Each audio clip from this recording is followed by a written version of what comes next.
Yesus, namamu indah.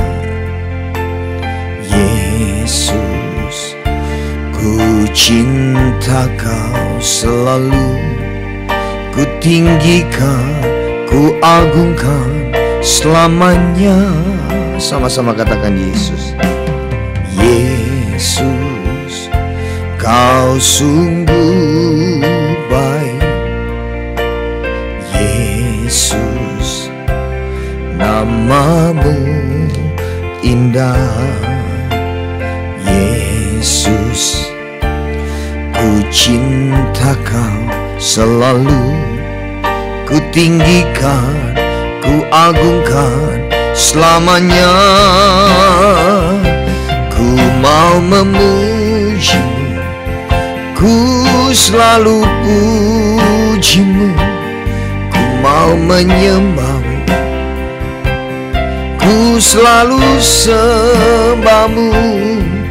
Kau yang layak terima semua pujian, kemuliaan hanya bagi Tuhan. Ku mau memujimu, ku selalu pujimu. Ku mau menyembahmu, ku selalu sembahmu. Kau yang layak terima semua pujian, kemuliaan hanya bagi Tuhan. Mari datang dengan sikap hati yang benar untuk memuji, menyembah Tuhan. Bawa dirimu masuk lebih dalam di dalam hadirat Tuhan untuk menikmati perjumpaan dengan Tuhan. Yesus, kau sungguh baik. Yesus, namamu indah. Yesus, ku cinta kau selalu, ku tinggikan, ku agungkan selamanya. Sekali lagi lebih sungguh. Yesus, amin. Kau sungguh baik. Yesus, namamu indah. Yesus, ku cinta kau selalu, ku tinggikan, ku agungkan selamanya. Ku mau memujimu, ku selalu pujimu. Ku mau menyembah, ku selalu sembahmu. Kau yang layak terima semua pujian, kemuliaan hanya bagi Tuhan. Ku mau memujimu, ku selalu pujimu. Ku mau menyembahmu, ku selalu sembahmu. Kau yang layak terima semua pujian, kemuliaan hanya bagi Tuhan. Ku mau memujimu, ku selalu pujimu. Ku mau menyembahmu, ku selalu sembahmu. Kau yang layak terima semua pujian, kemuliaan hanya bagi Tuhan. Katakan ku mau memujimu, ku selalu pujimu. Ku mau menyembahmu, ku selalu sembahmu. sembahmu, Kau yang layak terima semua pujian, kemuliaan hanya bagi Tuhan. Kau yang layak terima semua pujian, kemuliaan hanya bagi Tuhan. Kau yang layak terima semua pujian, kemuliaan hanya bagi Tuhan.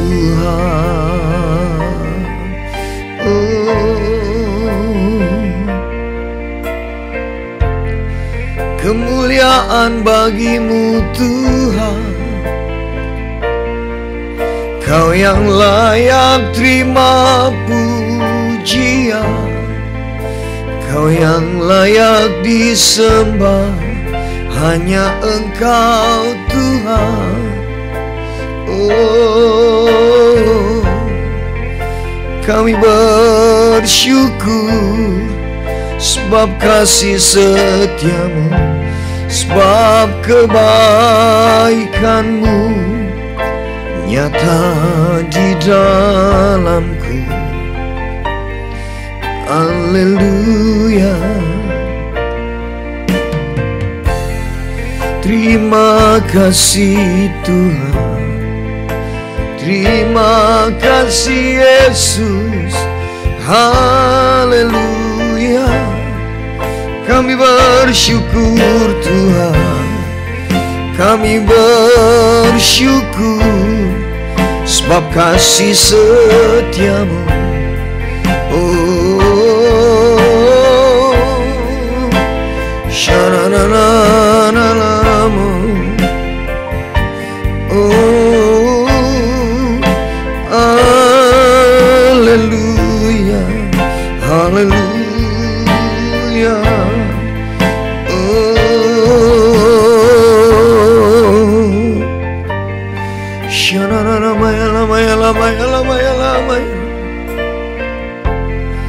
Datang dan jumpai Dia.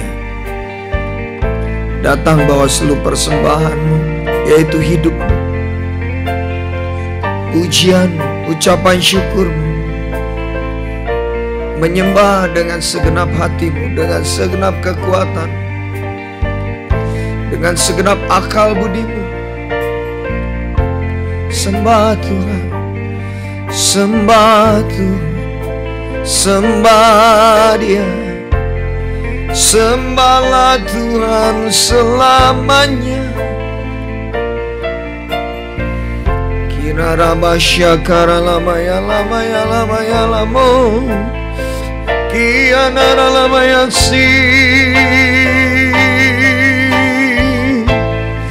Syarara lamo. Syarara lamaya lamaya lamaya lamaya lamaya lamaya lamaya lamaya.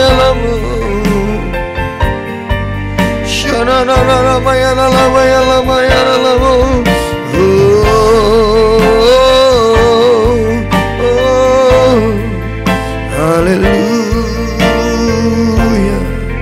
Syakara rabaya rabaya rabaya rabaya rabaya. Haleluya.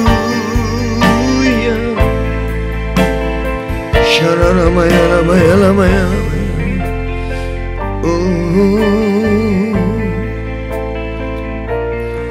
Sungguh kami percaya bahwa Engkau menyertai hidup kami ya Tuhan. Engkau punya rancangan yang baik bagi kami. Dan tidak seharusnya kami terus-terusan bertanya kepada Tuhan tentang apa yang akan kami jalani hari-hari ini.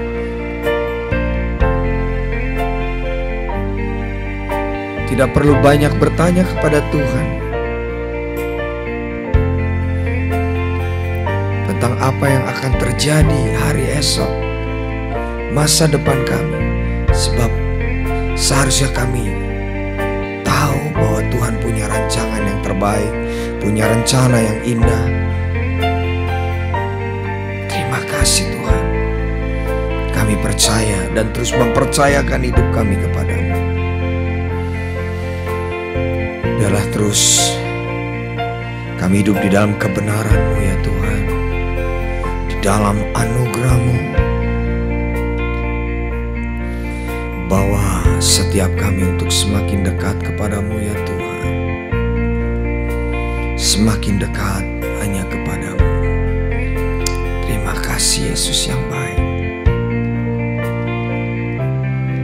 Sering ku tak mengerti jalan-jalan-Mu Tuhan, bagai di belantara yang gelap.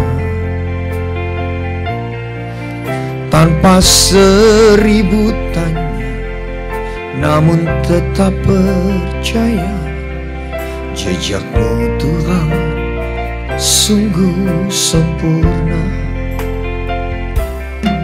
Sering ku tak mengerti jalan-jalan-Mu Tuhan, bagai di belantara yang gelap.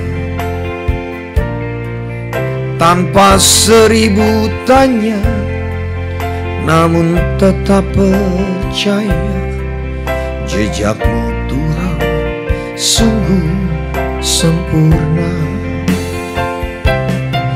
Ajarku memahami semua yang Kau ingini, agar hidupku puaskan hati-Mu. Bagi-Mu aku rela sepenuh hati menghamba, serahkan diri, genapi karya-Mu. Ajarku memahami semua yang Kau ingini, agar hidupku puaskan hati-Mu. Bagi-Mu aku rela sepenuh hati menghamba, serahkan diri, genapi karya-Mu.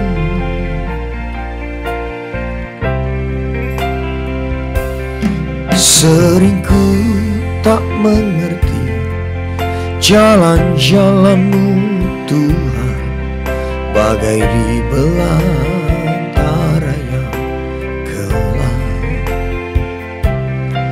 Tanpa seribu tanya, namun tetap percaya, jejak-Mu Tuhan sungguh sempurna.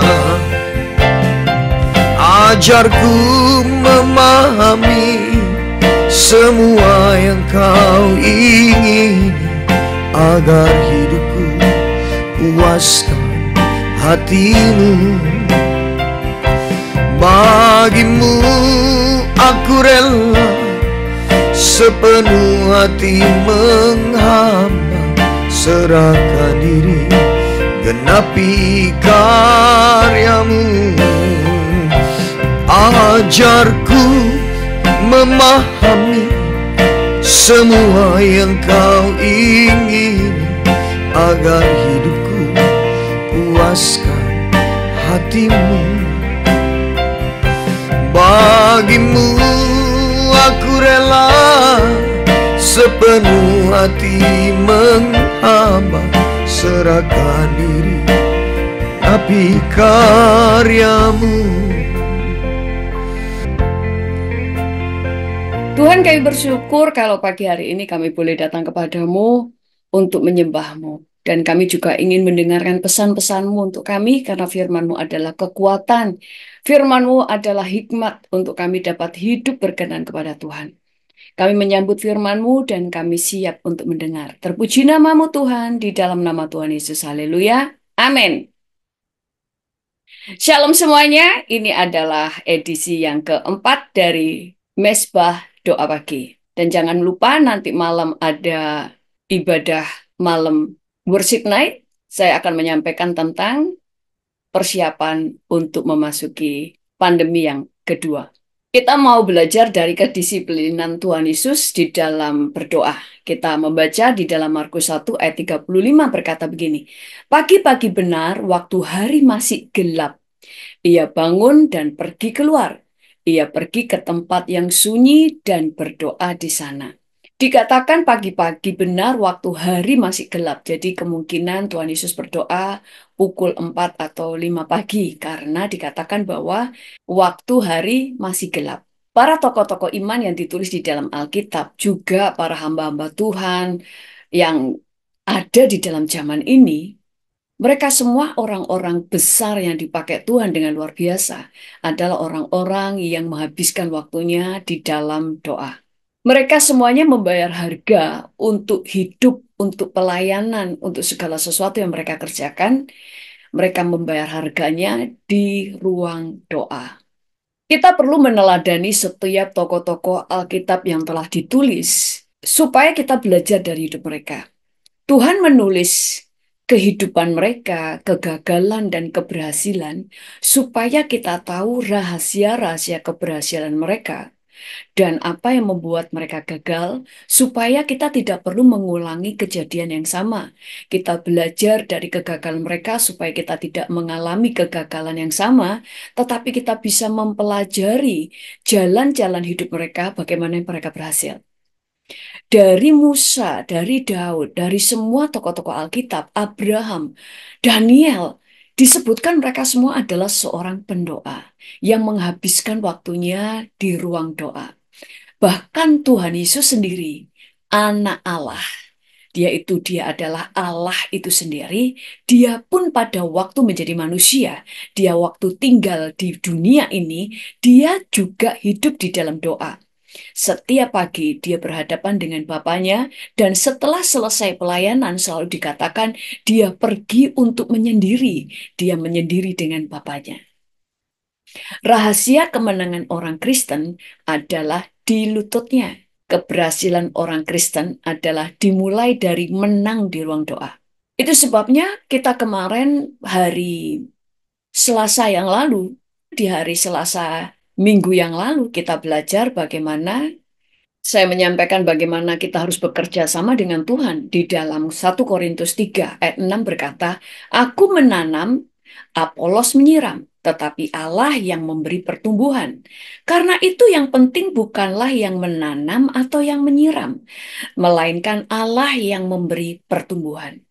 Memang kunci untuk kita bisa menuai adalah kita menanam.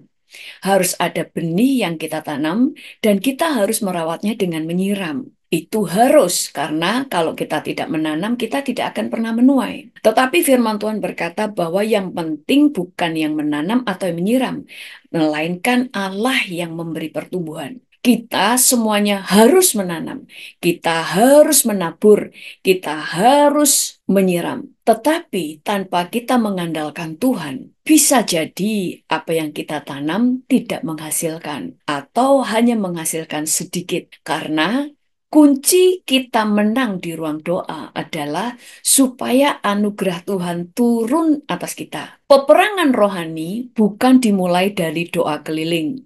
Peperangan rohani bukan dimulai dengan kita keluar menengking roh jahat. Tapi kemenangan peperangan rohani dimulai dari berdoa, dimulai dari lutut kita. Makanya Alkitab berkata, tunduklah kepada Tuhan, baru lawanlah iblis. Jadi, penting bagi kita membangun kehidupan doa. Di dalam kehidupan doa itulah kita lebih dulu menang sebelum kita keluar dari rumah, sebelum kita turun dari tempat tidur, jaminan kemenangan sudah ada di tangan kita. Yesus menang di atas kayu salib. Kemenangannya itu dimulai dari dia menang di Taman Getsemani. Makanya dia berperang dulu di situ. Dia bergumul dengan Tuhan, dia bergumul dengan Bapaknya, dia melawan ketakutannya, dia menyerahkan segala ketakutannya, dia melawan semua haknya untuk bisa menolak, dia punya hak untuk bisa menolak, tetapi dia bawa semuanya itu kepada Bapaknya. Dia pagi-pagi, dia berdoa, dia bergumul, bahkan diceritakan murid-muridnya tertidur. Kenapa? Karena seringkali memang Tuhan izinkan kita berdoa secara pribadi. Kita bisa berdoa secara korporat. Kita berdoa dengan keluarga. Kita bisa berdoa dengan suami atau istri kita. Kita berdoa dengan seorang hamba Tuhan. Tetapi seringkali kemenangan itu dimulai bukan karena kita doa bersama dan ditumpangi tangan, tetapi dimulai dari doa pribadi. Itu sebabnya saya selalu berkata, dua hal yang kita harus bisa andalkan. Mengandalkan Tuhan, mengandalkan diri sendiri. Mempercaya Tuhan dan percaya kepada diri sendiri. Yang artinya kita harus tahu peperangan kita dimulai dari doa. Tetapi sebelum doa, peperangan rohaninya adalah melawan diri sendiri. Karena seringkali kita tidak mau untuk berdoa. Kita malas untuk berdoa. Itu sebabnya kuatkan dirimu sendiri. Firman Tuhan berkata, Daud menguatkan dirinya sendiri. Dan di firman Tuhan juga berkata, Daud membangkitkan kepercayaannya. Yang artinya Daud memaksa dirinya untuk bergantung kepada Tuhan. Dia harus mengandalkan dirinya untuk tetap bisa mempercayai Tuhan. Dia memaksa dirinya untuk berserah dan berdoa kepada Tuhan. Sekalipun dagingnya lemah, sekalipun dagingnya menolak. Sekarang kita membuka firman Tuhan dari Lukas 6 ayat 12 berkata begini. Pada waktu itu pergilah Yesus ke bukit untuk berdoa dan semalam-malaman ia berdoa kepada Allah. Yesus pagi-pagi benar waktu hari masih gelap, Yesus sudah berdoa. Tetapi yang sekarang kita melihat, dikatakan bahwa pada waktu itu pergilah Yesus ke bukit untuk berdoa semalam-malaman. Jadi Yesus berdoa pagi-pagi benar sebelum melakukan aktivitasnya. Itu sebabnya kita melihat bagaimana Yesus kemanapun dia pergi, ada mujizat. Sekemanapun dia pergi, dia tidak pernah kalah. Dia selalu menang. Jangan pernah berkata bahwa tentu saja Yesus berkemenangan karena dia Allah. Salah. Yesus memang Allah, tetapi pada waktu di bumi, dia benar-benar menanggalkan segala kekuasaannya sebagai Allah, supaya dia benar-benar dapat menggantikan posisi saudara dan saya. Kita sudah tahu firman Tuhan di dalam Filipi 2 ayat yang ke-5 sampai 7 yang berkata bahwa Yesus itu telah mengosongkan dirinya dan tidak menganggap kesetaraannya dengan Allah itu sebagai sesuatu yang harus dipertahankan dan mengambil rupa seorang hamba dan menjadi sama seperti manusia. Dia benar-benar mengosongkan dirinya, makanya dia bisa lapar, dia bisa lelah, sama seperti kita. Dia tidak memakai kealahannya waktu dia ada di dunia supaya saudara tahu, dia memakai kemanusiaannya sama persis dengan kita, hanya dia tidak lahir dari dosa. Dan dia ingin menunjukkan kepada kita kunci kemenangan Yesus. Sehingga dia kemanapun dia pergi, dia melakukan mujizat. Karena dia memulai harinya dengan berdoa kepada Bapaknya. Dan setelah dia melakukan aktivitas dan melayani, dia akan menutup harinya dengan doa. Itu adalah kunci kemenangan. Mau Musa, mau Abraham, mau Daud, mau siapapun yang ada di dalam tokoh-tokoh Alkitab. Tidak ada mereka yang berkemenangan, yang tidak hidup di dalam doa. Yang membuat mereka berbeda dari manusia yang lain. Karena mereka memulai harinya selalu dengan doa, bahkan berpuasa. Sehingga mereka manusia biasa, tetapi mereka berjalan di dalam kuasa Allah. Yesus Allah yang datang ke dunia untuk memberikan contoh bagaimana menjadi manusia yang berkemenangan. Tuhan Yesus memberikan teladan kepada kita. Rasul-rasul, waktu mereka memulai kehidupan mereka dengan doa, apa saja yang mereka lakukan berhasil, padahal mereka manusia biasa. Bahkan firman Tuhan berkata bahwa Elia itu manusia biasa. Tetapi perkataannya bisa menggerakkan surga. Waktu Elia meminta supaya hujan tidak turun, hujan benar-benar tidak turun ke bumi. Tidak dikatakan tidak turun ke Israel, tapi tidak turun ke bumi. Selama 3 tahun, 6 bulan, tidak pernah turun hujan ke bumi. Baru setelah Elia meminta hujan, hujan baru turun. Kemenangan orang percaya tidak dimulai dari menengking setan, tapi dimulai dari menundukkan diri kepada Tuhan. Nah, sekali lagi Alkitab berkata, karena itu tunduklah kepada Allah, baru lawanlah iblis. Maka iblis itu akan lari daripadamu. Jadi, tulis di chat, peperangan rohani tidak dimulai dari menengking setan, tetapi peperangan rohani dimulai dari menundukkan diri kepada Allah. Bagaimana cara menundukkan diri? Dengan memulai mencari Tuhan dan berdoa. Jadi, awali pagi dengan doa dan tutup hari kita dengan doa. Siapa yang mau berkemenangan? Lambaikan tangan saudara. Tulis sebagai kata-kata iman saudara di chat. Doa adalah jaminan kemenangan kita. Dan tulis sebelum melakukan aktivitas. Aku harus memulai dengan doa. Saudara percaya doa membuat saudara berkemenangan? Karena doa membuat Tuhan membuka tingkap langit. Doa membuat yang mustahil menjadi mungkin. Doa membuat pintu yang tertutup dibuka. Bahkan doa membuat Tuhan bisa membuka jalan di tengah laut Teberau. Dan doa membuat saudara bisa berjalan di atas permasalahan, berjalan di atas air. Mari kita berdoa. Tuhan, kami mengucap syukur pagi hari ini. Engkau dahsyat, Engkau luar biasa. Kami mau membangun hidup kami untuk kami mengandalkan Engkau setiap hari. Kami mau membangun hidup kami untuk berdoa kepada Engkau. Karena kami tahu kemenangan kami dimulai dari ruang doa. Kemenangan kami di dalam peperangan dimulai dari lutut kami pada waktu kami menyembah Engkau. Karena di dalam doalah pada waktu Engkau bergerak, karena kami berdoa, Engkau yang menjamin kemenangan. Engkau yang akan berjalan di depan kami. Engkau yang akan membuka setiap jalan-jalan yang tertutup sehingga semuanya terbuka. Kami bersyukur bahwa kami punya Allah yang kami dapat andalkan. Kami punya Bapa yang dapat kami percaya, yaitu Engkau sendiri.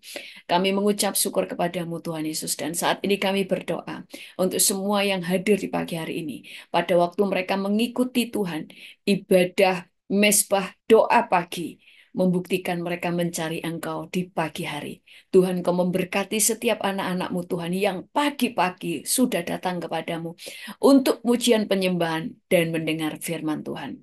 Biarlah mereka semuanya dibedakan dengan orang-orang yang tidak mencari-Mu. Sehingga orang yang tidak mencari-Mu akan dibuat cemburu. Sehingga mereka juga akan melakukan hal yang sama dengan anak-anak-Mu ini, yaitu mencari Tuhan di pagi hari. Kami bersyukur kepadamu Tuhan, terpuji namamu di dalam nama Tuhan Yesus. Haleluya. Yang percaya katakan amin. Tuhan Yesus memberkati dan sampai bertemu nanti malam untuk ibadah worship night jam 7 malam waktu Indonesia Barat, dan besok pagi di acara mesbah doa pagi jam 6 pagi waktu Indonesia Barat. Dan setiap jam 12 siang saya membagikan firman Tuhan pendek di video short. Tuhan Yesus memberkati. Ku mau memujimu, ku selalu pujimu, ku mau menyembahmu, ku selalu sembahmu. Kau yang layak terima semua pujian, kemuliaan hanya bagi Tuhan. Ku mau memujimu,